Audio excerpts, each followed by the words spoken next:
Ahoj, vítejte u dalšího dílu Amare Lavutara. Dnes budeme točit s obrovským talentem, který za námi přijel až z Klenovce.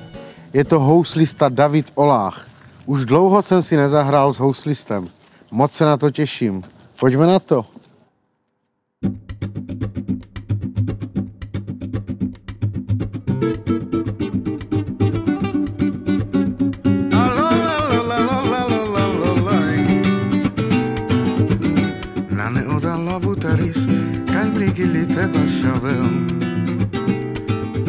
Shavel amro pirano boyov la cholavutaris Uba shavel amro pirano boyov la cholavutaris la la la la la la la la la la la la.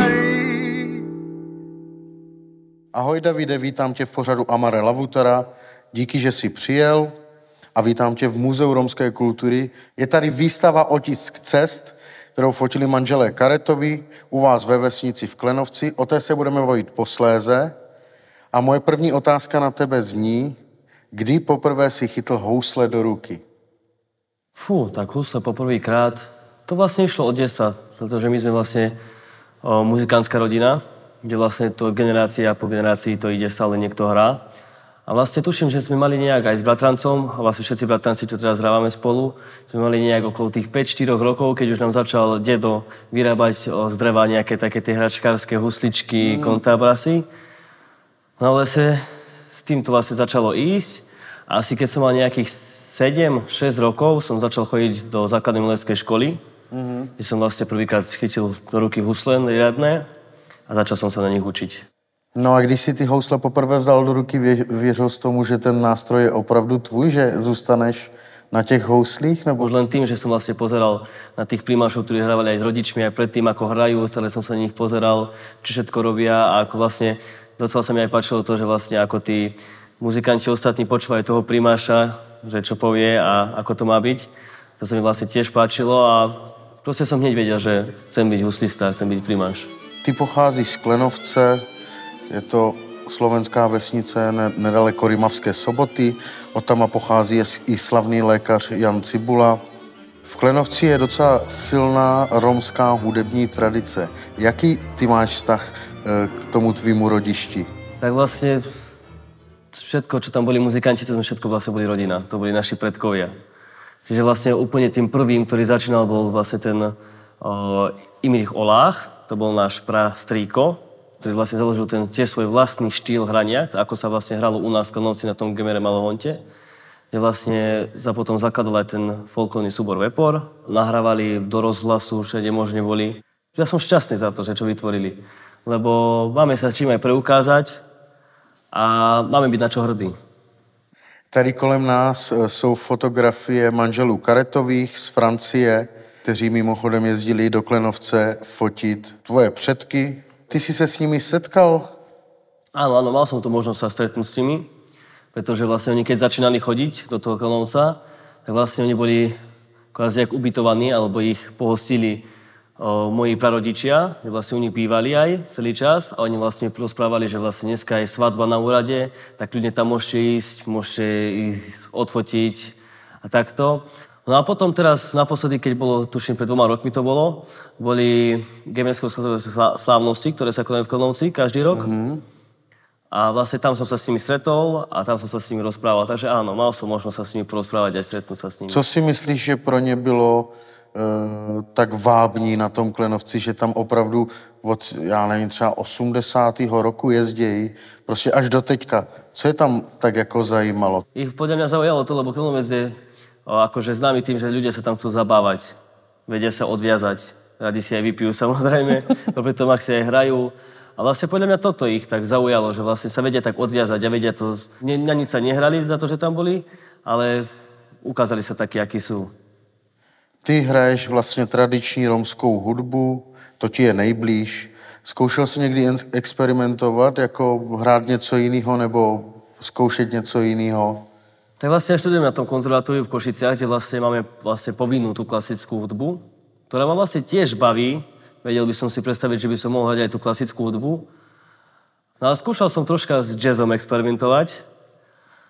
No a to bolo vlastne len také obdobie. Podľa mňa každý muzikant má obdobie, kedy vlastne ten jazz ho privolá a vlastne ho strašne počúva a sa s ním experimentovať. Podľa mňa je dobré vedieť každý ten štýl. Ty seš ve své kapele primáš a vlastně i frontman. Na čem si potrpíš a na čem třeba lpíš? Tak akože je to dosť ťažké teraz, lebo my sme všetci bratranci. Všetci sú do mňa starší, ja som v podstate najmladší. A tým, že sú všetci starší, tak na mňa nechcú ani tak veľmi počúvať. A tým, že sme bratranci, takže sa ešte môžeme navzájom doberať strašne. Ide mi hlavne o to, aby to bolo všetko spolu, ako má byť. A ďalšia vec, na ktorú si potrpím, keď niekde ideme hrať, tak to je dochvíľnosť. Tak tohle máme společné. Ja, áno. Dáváš pokuty za nedochvíľnosť třeba? Ešte sa mi nepodarilo dať pokutu. Ale máme taký prípad, presne ten cymbalista náš, je presne taký prípad, že vlastne mu stále si dohodneme, že keď o 6 máme vyraziť, tak mu povieme o hodinu skôr. Že o 5 vyražame. Jasný. Super chlape, díky za rozhovor. Ďakujem, rád som. Poďme na to. Môžeme ísť na to.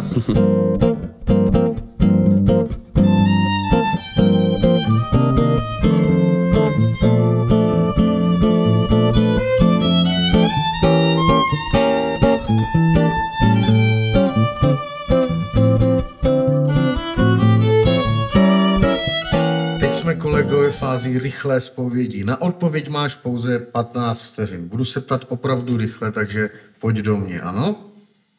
Jsi radši pro anebo proti? Pro. Do čeho by ses chtěl pustit, ale ještě si na to nenašel čas? Plávanie. Neumíš plavat? Umím plávať, ale... ale mám problémy s chrbticou, takže to by som potreboval. OK. Máš radši komedii nebo drama? Je to tak na hraně.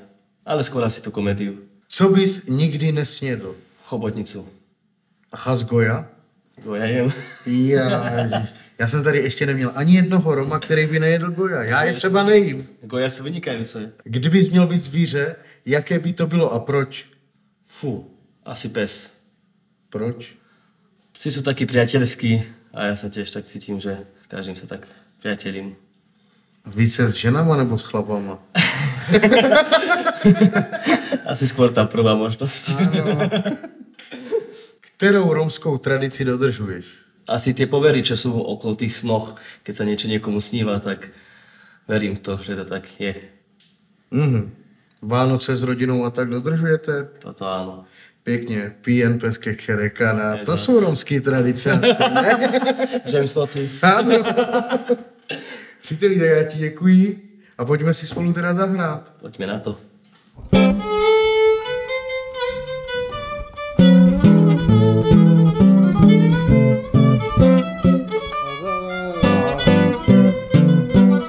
Po krásném dni nasávání krásných informací o Davidu Oláhovi a Klenovci jsme se přesunuli do klášterní vinárny na ulici Josefská v Brně. A jdem si zahrát píseň Lemore Evrača, kterou vybral David Oláh. A proč, Dave? Ja som vybral práve preto, lebo to je vlastne taká tradičná rómska pieseň u nás v Klenovci, ktorú si vlastne starí Rómovia hrávali a tiež ju mám celkom rád. Krásný. Tak pojďme na to.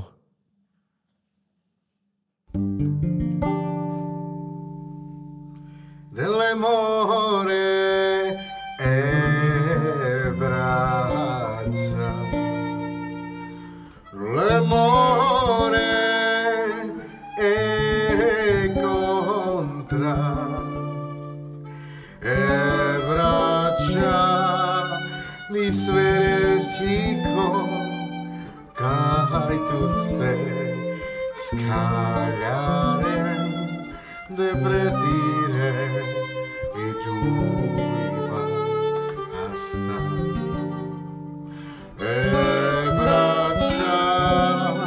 desvere chico kaj tutte scagliare i pretire e tu mi basta.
Přátelé, takže to byl výborný David Olách. Příteli, já ti děkuji, že jsi dorazil za námi až z Klenovce. Vy nás sledujte na sociálních sítích a těšte se na další díl Amare Lavutara.